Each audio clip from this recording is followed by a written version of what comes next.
بسم اللہ الرحمن الرحیم۔ السلام علیکم viewers, welcome to my channel قرأت آف قرآن۔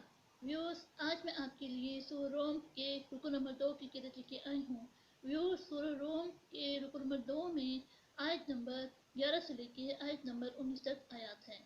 اس سے پہلے ویورز میں آپ سے کہنا چاہوں گی کہ میری ویڈیو کو آخر تک ضرور دیکھیں۔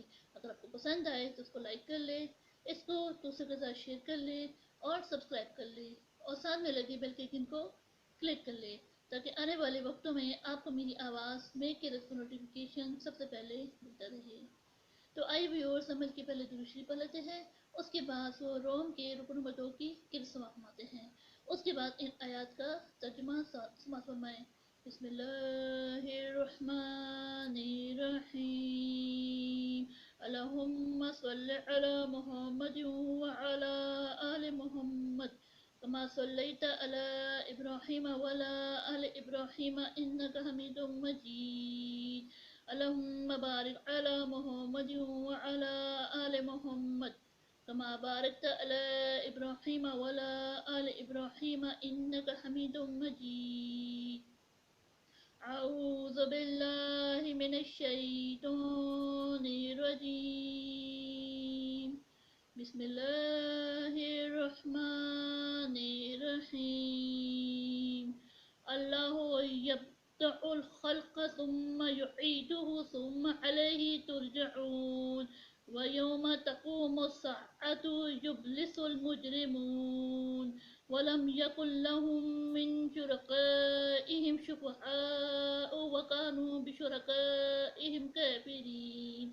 ويوم تقوم الساعة يومئذ يتفرقون، فأما الذين آمنوا وعملوا الصالحات فهم في روضات يحبرون، وأما الذين كفروا وكذبوا بآياتنا ولقاء الآخرة فأولئك في العذاب مؤثرون۔ وسبحان الله حين تمسون وحين تصبحون، وله الحمد في السماوات والأرض وعشيا وحين تظهرون، يخرج الحي من الميت ويخرج الميت من الحي ويحيي الأرض بعد موتها وكذلك تخرجون۔ صدق اللہ العظیم۔ شروع اللہ کے نام سے جو بڑا مہربان نہایت رحم والا ہے۔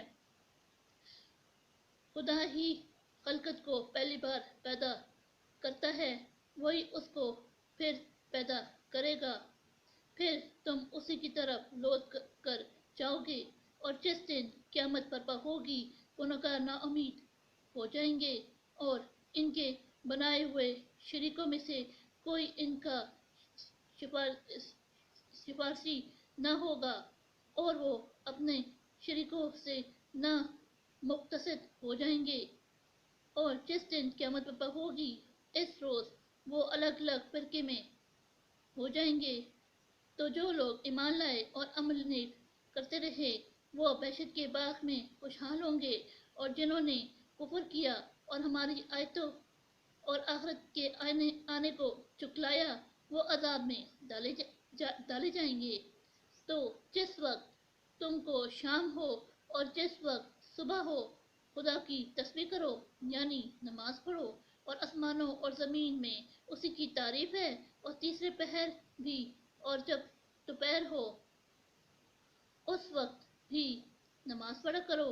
وہی زندے کو مردے سے نکالتا اور وہی مردے کو زندے سے نکالتا ہے، اور وہی زمین کو اس کے مرنے کے بعد زندہ کرتا ہے، اور اسی طرح تم دوبارہ زمین میں سے نکالے جاؤ گے۔ صدق اللہ العظیم۔